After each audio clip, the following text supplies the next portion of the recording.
possible because once we connect, we can run ARP spoofing and become the man in the middle. Now in this section, I actually want to show you another method that will allow us to become the man in the middle. And once we're the man in the middle, we'll be able to run all of the attacks that you've seen so far and all of the other man in the middle attacks that you'll learn in the future. So let's go back to the first diagram that we learned in this course. When we were talking about how networks work in general, we said the only device that has access to the internet is the access point, and whenever a client wants to access something, they send the request to the access point goes to the internet, gets the response, and sends it back to the client. Now, what if we replace this access point with our hacker computer? So what if we can use our machine to create a Wi-Fi network that actually has internet access, so people will actually try to come in and connect to our network to access the internet, and then when they connect to our network, by default, we will be the man in the middle because we are the router. So we won't really need to exploit anything. We are automatically the man in the middle, and the clients will automatically send us any requests because they want to access the internet, and we will see these requests, obviously, go to the internet, get them what they want, and give it back to them.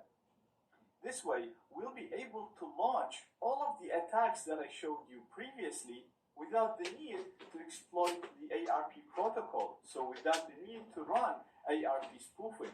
All we'll have to do once our network is running and we have clients connected, we can just start sniffing using Wireshark or BetterCow.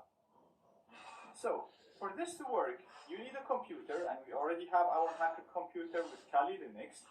You also need internet access, and you need a wireless device that's going to broadcast the Wi-Fi signal and tell all the neighboring devices that I am a network, you can come in and connect to me.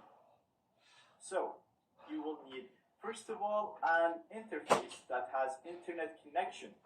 This interface, it can be a Wi-Fi interface connected to the internet, it could be an Ethernet interface connected to an Ethernet network, it could be a 3G or a 4G dongle, and it even can be a virtual interface, and this is what I'm actually going to do. It's going to be my ETH0, the virtual interface that is connected to my NAT network. So this can be any network device as long as it has internet access. The next interface that you will need, like I said, it's going to have to be a Wi-Fi interface because it needs to be able to broadcast the signal for the network, and you can't use any Wi-Fi interface. This interface needs to be able to act as an access point. So it needs to be capable of acting like a proper access point, like a router. Now, all of the Wi-Fi adapters that I recommend support this mode, and I've already included a video in the resources before when I first spoke about wireless adapters, but I'm also going to include this video in the resources of this lecture. So if you're going to buy one, or if you're not sure how to pick the right one, then check out this video. It should be helpful for you. So once we have this set up properly, we can use our computer to start an access point, and it's going to act exactly like a router. So people will be able to see the network when they look for Wi-Fi networks. They'll be able to connect to it and get internet connection. But when they connect, they will have to send us all of their requests because we are the router, we are the access point. So by default, we will be the man in the middle. Therefore, you'll be able to execute all man in the middle attacks that you learned so far, and any other man in the middle attacks that you will learn in the future. So basically, ARP spoofing is one method of becoming the man in the middle, and what I'm going to show you right now is another method of becoming the man in the middle.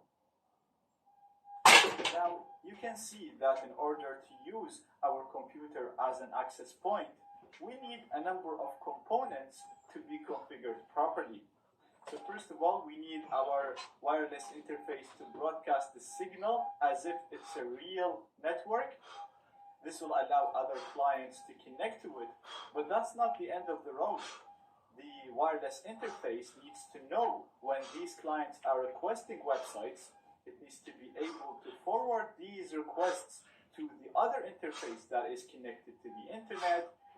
Then again, it will need to be able to know when the responses come back and forward all of this to the right client.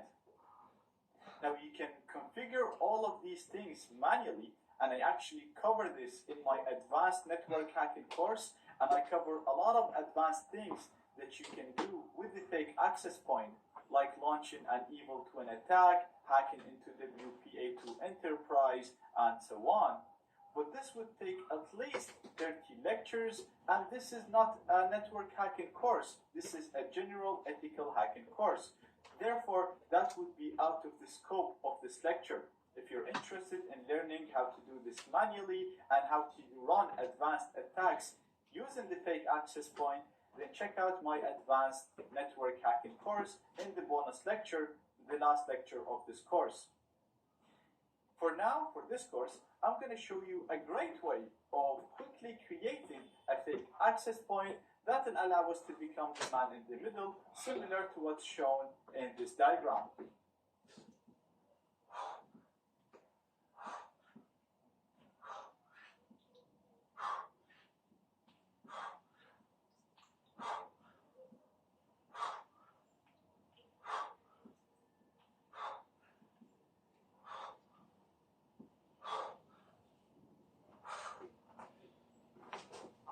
Now, before doing anything, I want to show you the network settings of my Kali machine. So I'm going to select it here. I'm going to go to Settings, Network, and as you can see, it's set to use a NAT network. So now, if I go to my Kali machine and hit config, you'll see we have an interface called ETH0. This interface is a virtual interface created by VirtualBox because we set this machine to use a NAT network. You can also see that this interface has an IP address, which means that it is properly connected to this NAT network, and it will provide the Kali machine with internet access as long as my host machine right here has internet access. So now on my Kali, if I go and let's say if I just go to bing.com on my browser, you'll see that I can successfully go to the website because Kali is connected to the internet through this virtual interface that is called ETH0. Now, if we go back to our diagram that shows what we need to create an access point, you can see that we need an interface that is connected to the internet.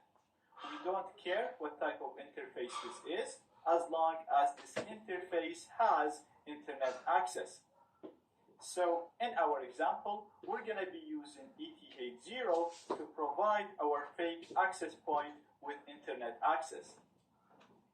The other interface that we need, we said that this needs to be a wireless adapter that is able to act as an access point. Again, if I go back to the result of my ifconfig, you can see I already have a wireless adapter connected to this computer. It's called LAN 0. Keep in mind that this is in managed mode, it's not in monitor mode, and it is not connected to anything. So you can see it does not have an IP address. This is very, very important. It needs to be, first of all, in managed mode, and second, not connected to any network. So even if we go at the network manager in here, you can see we have wired connected. This is my ETH0, and Wi-Fi not connected. Once we have everything configured properly, we can go ahead and start the fake access point. The program we'll use is called Wi-Fi Hotspot. It's pre-installed in the custom Kali Linux that we made for this course. So all you have to do is simply click on Show Applications in here and type Wi-Fi. and you'll have the application in here. Now, if you're using the original Kali, I'm going to include a link in the resources that you can use to download and install this tool. But right now, we can simply click on it right here to start it. And as you can see, it has a really nice graphical user interface that is self-explanatory. But I'm just going to walk you through it real quick. You can see, first of all, it's asking us for the SSID. This is the name of the network that the clients will see when they look for Wi-Fi networks around them. So I'm going to keep this as internet. Next is asking us if we want to have a password on this network. So I checked the open box, which basically means this will be an open network with no password, because it makes more sense in our scenario so that we can attract more people and spy on their traffic. If in your scenario it makes more sense to have a password on the network, then you can uncheck this box and put the password in here. So I'm going to check it back in because I want it to be open. And next, it's asking us for the Wi-Fi interface. This is the interface that will be broadcasting the signal. So this will be this interface right here. And in our case, this is my wireless adapter, and it's called LAN 0, as we've seen earlier. And next, it's asking us for the internet interface. This is the interface that will provide the fake access point with internet access. Again, going back to the diagram, this will be the interface in here. And we said it doesn't matter what type of interface. It could be a wireless card or a wired. It doesn't really matter. In my case, I'm actually getting my internet access from ETH0. So it's already selected correctly. And that is my virtual interface that is connected to my virtual NAT network. Now, before starting the access point, let's click on the advanced just to have a look on the other options that we can set. So you can see you can select the frequency band. You can set it to auto or 5 gigahertz. You can set this network to be hidden. You can use a pre-shared key. You could set the MAC address of the network. You could configure it to not use any virtual interfaces. This might be useful to try if it's failing to start, but we're going to keep it the way it is. You can specify the channel that you want the network to broadcast on. You can check this box to use MAC filtering, and then specify the MAC addresses that you want to allow to connect to this network in here, in this box, so that only the specified MAC addresses in here are allowed to connect to this network. Again, we don't want to do this in here. And you can also select the standard in here for the N and the AC. We're just going to keep everything on the default settings in here. We really don't need to change anything in our specific scenario. But I just wanted to go through it real quick, just so you have an idea in case any of these options make sense in a future scenario that you'll find yourself in the future. So the main things that you'll really need to set when you're starting a fake access point is the name, the Wi-Fi interface, and the internet interface. And once you're ready, click on Create Hotspot. And perfect, now it's running, as you can see, and it's giving us the process ID that it's running through, just in case it freezes and you need to kill it through the terminal. But now we have a fake access point that looks like a real Wi-Fi network with internet access that is broadcasting within our range, and the name of this wireless access point is internet. So let's go to the Windows machine and see if this access point is working as expected. So right here I have a Windows machine. It's another virtual machine, but I have another wireless adapter connected to this machine. Do not test this from your host machine, because the fake access point is getting its internet access from the host machine through the NAT network. So if you test this network from the host machine, the network will not work. So either test it from another virtual machine with another wireless adapter, or if you don't have another wireless adapter, then you can test it from your phone or from another laptop or any other computer within range. But do not ever test it from the host machine. So right here, I'm going to search for networks to connect to. And as you can see, I have a network called Internet. It does not use a password, so I'm just going to connect to it.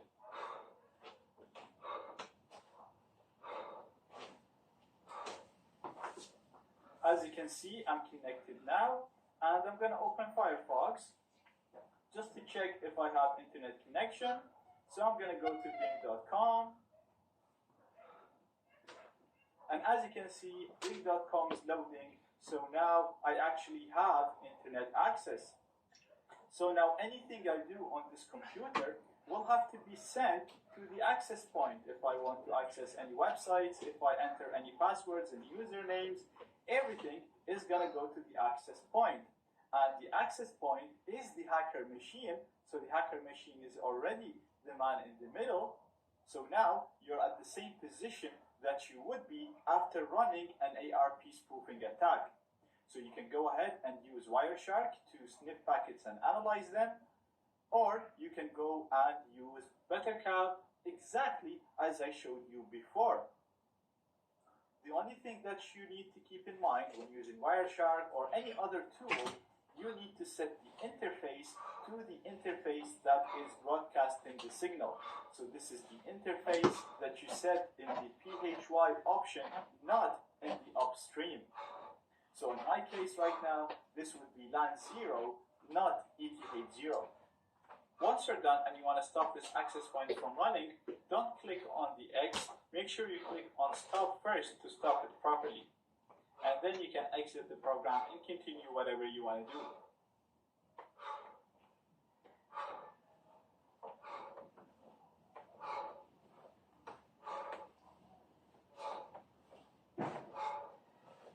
Right, so let's talk about how we can detect ARP poisoning attacks. First of all, let me show you the ARP table. So in our Windows device, which is the device that we always attack, I'm going to run a command, ARPA, to list all the entries in the ARP table. So each computer has an ARP table, and that table associates IP addresses with MAC addresses. So we can see the IP address of the router, which is 10.20.41, is associated with the MAC address 52.54, and it ends up in 35.00. So this is the MAC address for the IP for the router. So the way that ARP poisoning works, like we discussed before, is it works because each request is trusted, and clients accept responses even if they didn't send the request. So what the hacker does is he sends a response to the client telling them that they are the router. So the client will accept that, it will trust it, and it's going to accept the response even though it didn't send the request. Then we'll send another response to the router telling them that we are the client. So what this is going to do, it's going to modify the entries in the ARP tables in both in the router and in the client. And for the client, it's going to contain the hacker's MAC address, and it's going to associate that with the router's IP address. So what's basically going to happen is it's going to modify the MAC address here, and it's going to change that to the attacker's MAC address instead of the router's real MAC address. So when that happens, then the hacker will be in the middle of the connection, and they'll be able to read, analyze, and modify the packets because they're going to be flowing through the hacker device. So let's run the ARP poisoning, a normal ARP poisoning attack like we always do it. And when I go back here, I'm going to execute the same command. So I'm going to do an ARPA again. And note how the MAC address is going to be different. So the MAC address for the router, it used to be this one. And when we ran the command, the MAC address changed to this one. And this MAC address right here is the MAC address of the network card that the attacker is using. So if I come here and just do an ifconfig, you'll see that this is the MAC address, the same MAC address that is displayed in here. So this is the easiest and simplest way to discover ARP poisoning attacks. It's not the handiest way though, because you're going to have to keep doing this command and keep comparing the entries if you really wanted to check if you're being ARP poisoned. So there's a tool called XR, and it does that automatically for you, and it's available for Linux and Windows. So I already downloaded it. You can just Google XR and you can download it. Very easy to download and install. And I'm just going to run it. I'm actually going to start the attack first, and then I'm going to run the tool. Now notice when you stop the attack, the IP address is going to go back to what it was. So you can see that the MAC address of the router is back to its default right value of the router. So I'm just going to run XR now. And you can see that everything is good. And you can see that the entries are very similar to what we did when we did ARPA. So we have the IP addresses and the MAC addresses associated with it. What the tool basically does, it's just going to automatically monitor this, and whenever something changes, it's going to know that something's wrong has happened, because each IP address should have a unique MAC address. There should be no duplicates in the network. So I'm going to do another ARP poisoning attack, exactly like we did it before. And when we come here, you'll see that XR is giving us a notification and telling us that something's happened. It's telling us that the MAC address for the router, which is the 10.20.41 IP, has changed from this to that. And if we look here, I'm going to click OK. And if we look here, we can see that the affected machines are the router, my own machine right now, and the attacker. Sorry, that's me, and that's the attacker. So basically, we know that the machine at 10.20.14.203 is trying to do an ARP poisoning attack, because it's the one that the router's MAC address has changed to. Therefore, we know this is the attacker machine. So this tool is really handy because it does the monitoring automatically for us, and it will tell us whenever someone is trying to ARP poison the network.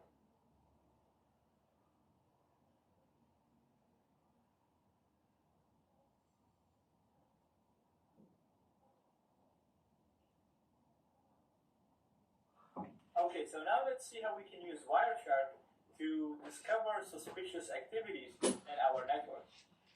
And before I do anything, I'm going to go to the preferences. And I'm going to go to protocols, ARP, and I'm going to enable the option to detect ARP request storms.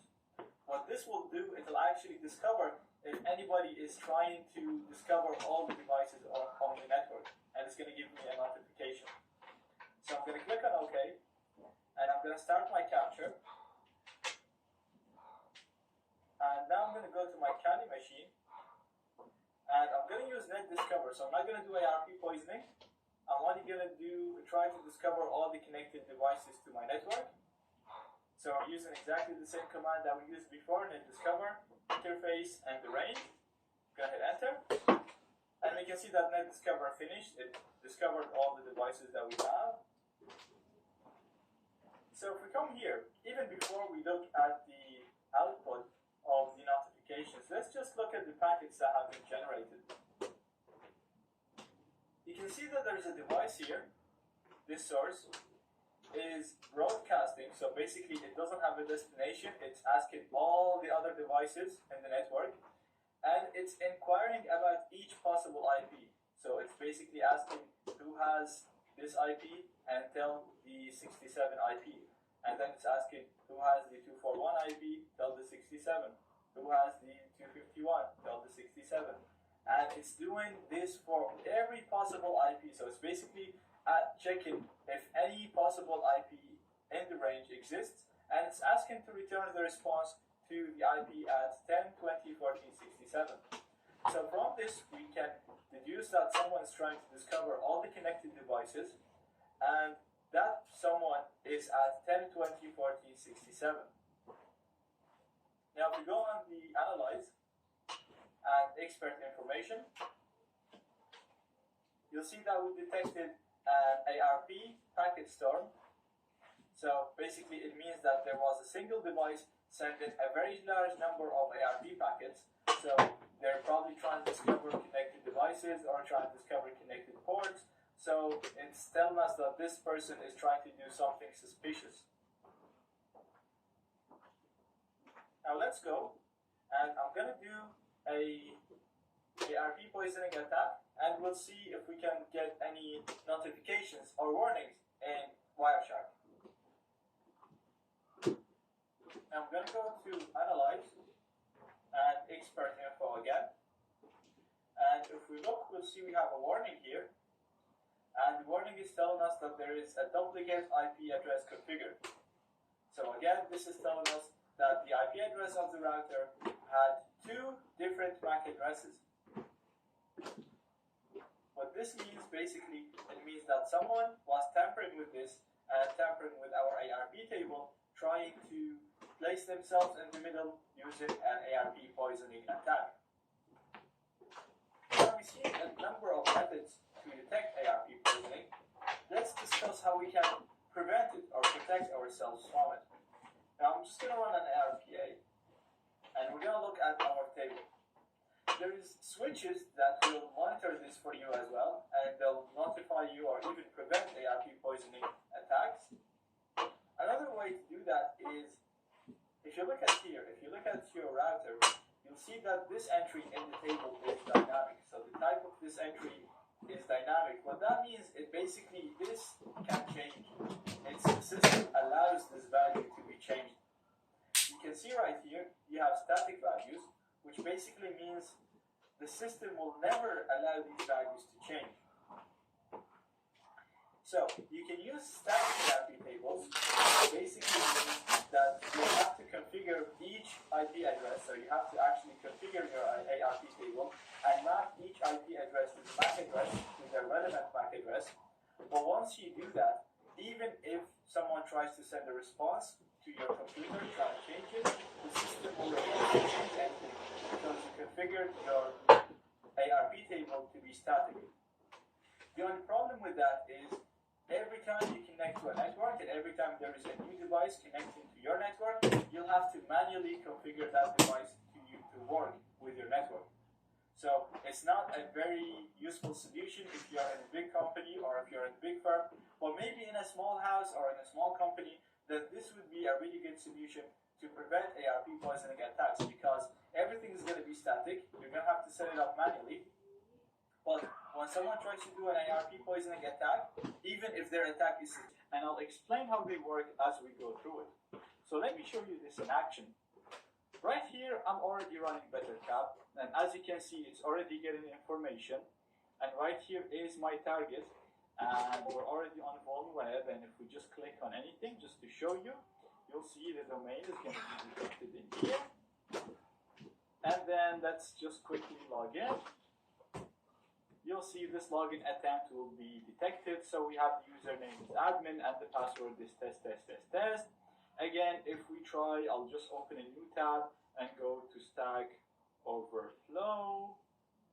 You'll see it'll load over HTTP, not HTTPS. So again, if I go ahead and log in, I'll be able to log in and detect the password. And the HSTS method that I showed you earlier, again, it'll work, and we'll be able to bypass that and steal the password. So right now, this Kali machine is able to intercept all the data that is sent to and from my Windows machine right here. So the first method to prevent these attacks, so we don't care if we're being attacked. Again, I'm not running XARP, I'm not managing my ARP tables. I don't care if someone intercepts my data. What I'm going to do is I'm going to install a plugin on my browser called HTTPS Everywhere. So I'm going to be installing it on Firefox. I'll include its link in the resources of this lecture, but there is an equivalent of this plugin for most browsers such as Chrome and others. All you have to do is simply click on Add to Firefox or Add to Browser, whatever browser you use. We're going to click on Add in here, and that's it. The plugin is added in here. As you can see, I'm going to click on OK, and we can manage it here from its icon on the top right.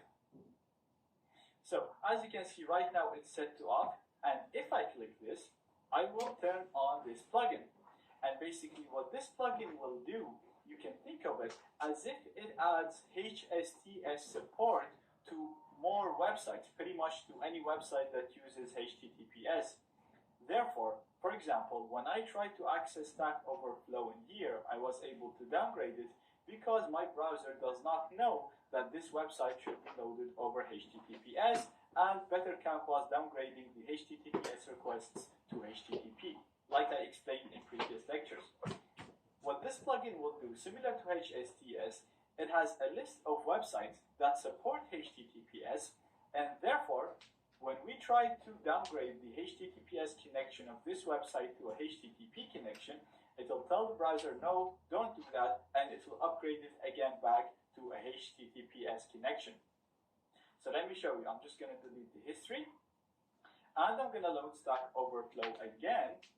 And perfect, as you can see, it's loading with HTTPS in here. Therefore, now if I go and log in, my information will be encrypted, and therefore the hacker won't be able to see my username and password. So that's really, really good, but not perfect. Let me tell you why it's not perfect. First of all, if we go back to a HTTP website, again, similar to what we have in here in Web, so I'm just going to log out. And we'll log in again with another password. I'll just put the password now to 12345678990. We'll log in, and if we go back here to the logs all the way down, you'll see we are still able to detect the username and the password. So this plugin is really good for websites that support HTTPS. It will force us to load HTTPS on websites that support HTTPS. But if you access a website that only uses HTTP, such as Web, I know there aren't a lot of websites that do that, but they still exist. So if you access any website that uses only HTTP, then that website is still open to the hacker. So the hacker can still see this information. They'll still be able to steal usernames and passwords if you send usernames and passwords to them. Not only that, but they will also still be able to replace downloads, serve you fake updates, or inject JavaScript code like we seen earlier and get you hooked to beef. HTTPS everywhere also does not prevent the hacker from seeing the websites that you access and running DNS spoofing attacks. Let me show you. So if I just go to bing.com, for example, and then let's go to duck.go.com. Keep in mind, HTTPS everywhere is still working. And let's go to the hacker machine and just look at our logs. So as you can see, we can still see that our target went to duck.go. We can still that the target went to Google. We can see that the target went to Bing. So we can still see the domain names, but we can't see the data that gets sent because that will be encrypted with HTTPS. So there is still some data that the hacker is able to get. If you want to take your security to the next level and completely encrypt everything you send and receive, then you should think about using a VPN. Therefore, in the next lecture, I'll explain to you what a VPN is, how it works, and how it can protect us from hackers or anybody that intercepts our connection.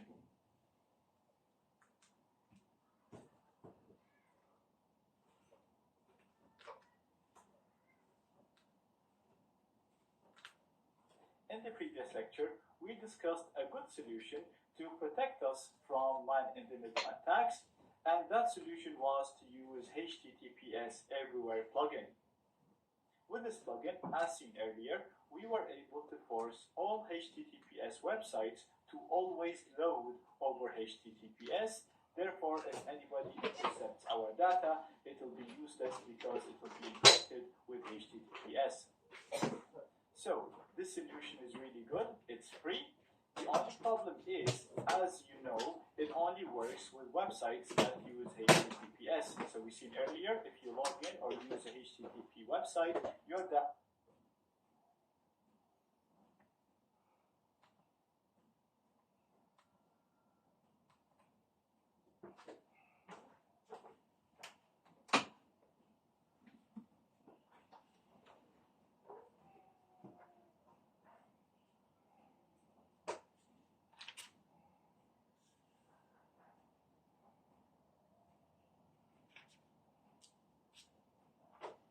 Psalm 16.